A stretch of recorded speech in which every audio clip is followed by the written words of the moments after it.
내가 연주자로서도 많은 힐링이나 마음의 울림을 줄 수 있지만 음악을 이런 식으로도 활용을 해서 또 다른 사람들한테 도움을 줄 수 있구나 뭐 네. 이런 생각이 들면서 너무 좋은 거예요. 먼저 소개를 드리자면 네. 저는 학사 전공은 한국음악학과를 전공을 했어요. 그래서 졸업을 한 이후에 이제 송양여대 석사 과정을 들어가서 음악치료 전공을 해서 네. 지금 프리랜서로 활동하고 있습니다. 아, 학부 전공은 제가 관악기 전공을 했었는데 네. 그 혹시 국악기 중에 소금이라고 아시나요? 네. 그 대금은 좀 큰 거고 네네네. 소금은 이제 중간 사이즈 정도 되는 걸로 졸업할 때쯤에 한국음악학과 안에서 이제 관악기 전공이었다가 제가 작곡 이론으로 번과를 했어요. 그런데 그곳에서는 그 졸업을 할 때 소논문을 작성을 해야 졸업을 할 수가 있어서 네. 소논문 작성을 할 때 음악치료라는 주제가 있었어요. 저는 처음 본 거죠, 그때. 네. 그때 이제 소개받은 교수님을 통해서 음악치료 관련 서적들을 좀 이렇게 보다 보니까 내가 연주자로서도 많은 힐링이나 마음의 울림을 줄 수 있지만 음악을 이런 식으로도 활용을 해서 또 다른 사람들한테 도움을 줄 수 있구나 뭐 네. 이런 생각이 들면서 너무 좋은 거예요. 그래서 이제 그러면은 어떻게 하면 음악치료사가 될 수 있을까 막 이렇게 알아보다가 석사 과정을 해야 뭐 진행이 되는 부분이 있어서 이제 수명여대 네. 석사 과정에 진학을 한 것 같아요. 음악 치료사라는 게 구체적으로 어떤 일을 하는 직업인지. 이렇게 한 문장으로 정의를 하자면 음악을 체계적으로 활용을 해서 개인의 정신 건강과 재활에 도움을 주는 그리고 그런 방법을 활용하는 전문가라고 말씀을 드리고 있어요. 예를 몇 가지 들어서 말씀을 드리자면 보행에 장애가 있으시거나 재활을 하실 때 보행이 필요한 부분이 있으면 그 음악들을 활용을 해서 리듬에 맞춰서 보행을 하는 연습을 계속 한다면 시간이 좀 늘어나고 걷는 자세나 속도도 이제 조금씩 발전하는 그런 예들도 있고 장애아동 같은 경우에 집중력이 길게 있기가 되게 힘들어요. 그래서 악기 연주를 하는 시간을 늘릴 수 있는 방법들을 저희가 계속 이제 개발하고 그 아이가 뭐 10초 동안 움직이지 않고 악기를 연주했다 이렇게 첫 회에 성공을 하면 그 다음 회기의 목표는 15초, 20초 이런 식으로 늘리는 거거든요. 그리고 또 이제 노인분들 같은 경우에는 경도 치매를 가지고 계신 노인분들의 인지 활동을 멈추지 않게 음악의 가사나 노래 기억, 뭐 노래 자서전 쓰기 뭐 그런 것들로 이제 저희가 구성을 해서 이제 많이 도움을 드리고 있어요. 일반인들 상대로 하는 것도 심리치료 있는데, 같은 네네, 건가요? 그쵸, 그쵸. 근데 그런 것들에 대한 거부감이 아직은 좀 있으시더라고요. 그러니까 나는 지금 괜찮은데 내가 뭐 음악 치료를 왜 해야 되냐 그런 말씀을 하시는데 뭐 어떤 치료를 뭐 한다기보다는 뭐 음악 활동 안에서 내 우울감을 떨쳐낼 수도 있는 거고 내 자존감이나 뭐 자신감을 찾을 수 있는 프로그램도 있기 때문에 일반인들 대상으로도 많이 진행을 하고 있어요. 그러면 음악 치료사라는 직업을 가지려면은 그 석사 과정이라는 게 반드시 필수적인 거예요? 인터넷에 만약에 음악 치료사 이렇게 치면 뭐 음악 심리 지도사 이런 것들이 또 많이 나와요. 네. 근데 그 자격증도 아예 뭐 필요가 없다 이런 건 아니지만 공신력 있는 방법은 딱 한 가지예요. 4년제 학부를 졸업을 한 뒤에 네. 석사 과정을 하신 다음에 한국음악학회라는 곳이 있어요. 네. 학회에서 주관하는 1급 임상음악 전문가라는 시험을 치면 네, 정식으로 음악 치료사로 활동을 할 수 있게 되는 거예요. 책을 보고서 이런 것도 있구나라고 하셨다고 했잖아요. 네. 그 혹시 읽었던 책 기억하시나요? 지금 석사 대학원, 그러니까 대학원에 들어가서 가장 처음 배우는 개론책이었던 것 같아요. 음악 치료학 개론? 네. 근데 그거는 시중에서도 사실 구입할 수 있는 거라서 네. 사실 단어들이나 그런 것들이 좀 이해하기 어려운 면이 있긴 해도 뭐 요새 다 검색으로 다 되니까 그쵸. 관심이 있으시면은 개론을 한번 찾아보시는 것도 추천드려요. 대학원 입시는 어떻게 봐요? 숙제 전형밖에 제가 네. 말씀을 못 드리니까 일단은 한 달 전에 그 입시곡이 나와요. 보통 5개, 6개 정도 일 건데 그 중에서 이제 그날 제비뽑기 해가지고 반주를 하면서 노래를 하는 건데 근데 놀라지 않으셔도 되는 게 물론 피아노 전공자분들만큼은 아니겠지만 저희가 막 클래식 곡을 치는 게 아니고 네. 반주로 이제 들어가는 거잖아요. 코드 반주로. 그쵸. 그래서 코드 반주를 하면서 자연스럽게 노래를 잘 이끌어내는가를 보시는 것 같더라고요. 사실 저희가 나가서 실습 현장에서 되게 당황 많이 하거든요. 왜냐면 어쨌든 이 앞에 분들을 저와 함께 노래를 할 수 있게 이끌어내야 되는데 네. 내가 혼자 반주하면서 노래하는 거 자체가 좀 힘들면 그쵸. 조금 어렵잖아요. 그래서 그런 부분들을 많이 보시는 것 같고 그리고 이제 면접이 있어요. 아, 실기 시험 다음에 면접. 네. 네. 질문이 제가 들었던 질문밖에 제가 말씀을 또 못 드리니까 네. 조금 롤플레잉적인 질문을 하나 하셨던 걸로 기억을 하고 음악 치료학을 어떻게 접하게 됐냐 공부해서 어떤 걸 연구해보고 싶은지 그런 질문을 좀 받았거든요. 네. 네, 그 면접에서는 그 정도 질문을 받아요. 음악 관련이 아닌 분들도 많이 이제 대학원에 오시거나 아니면 활동을 하시는 경우가 있을까요?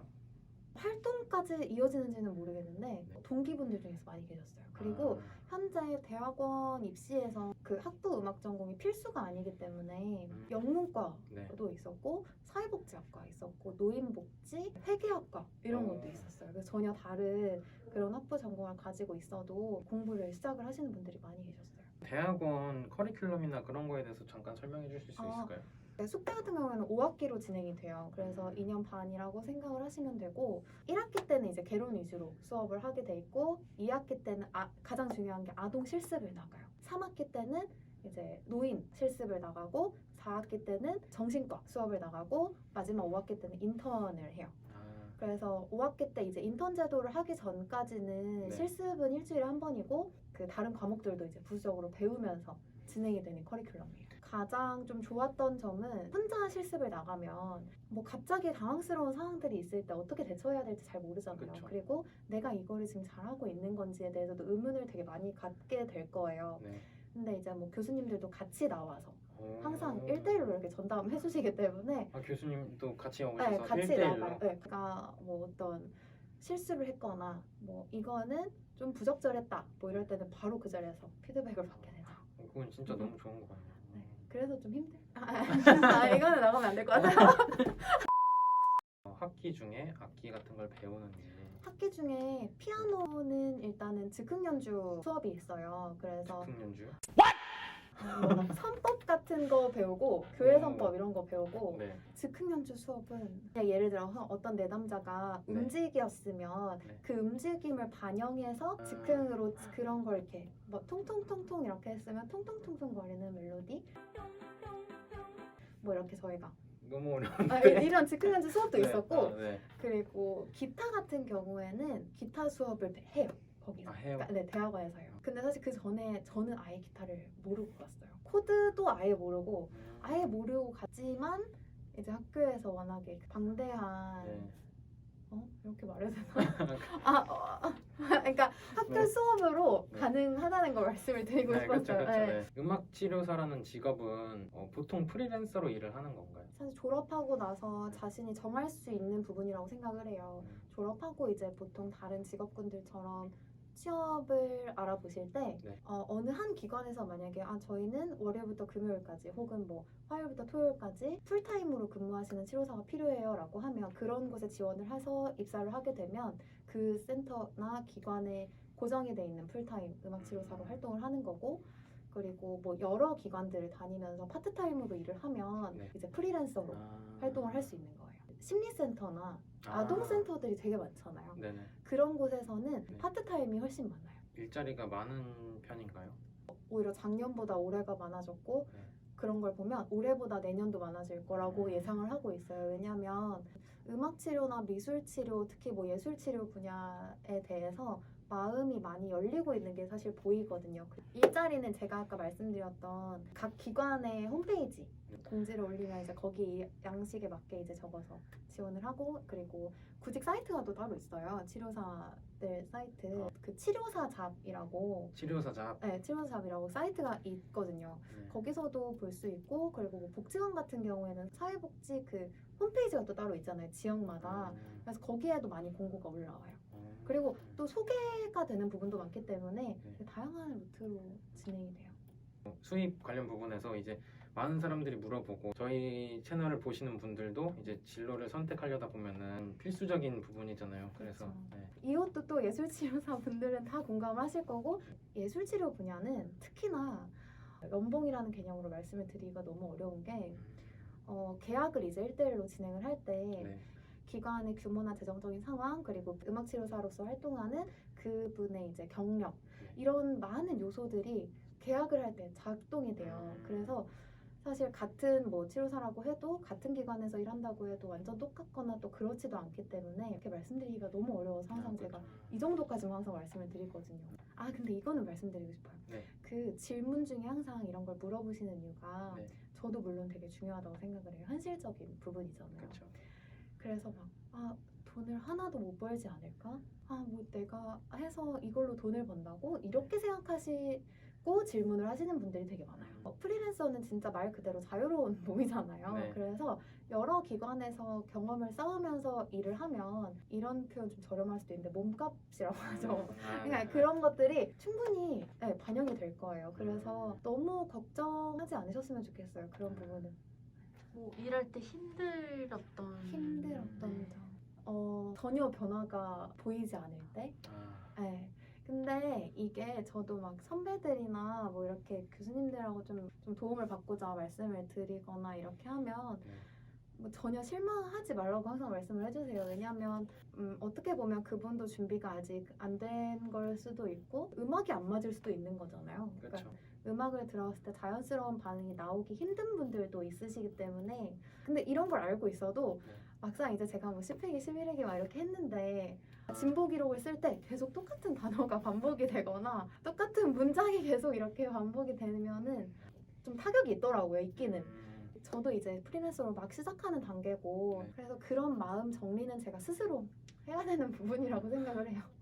네, 마지막으로 앞으로 치료사 일을 하시면서 목표가 있다면?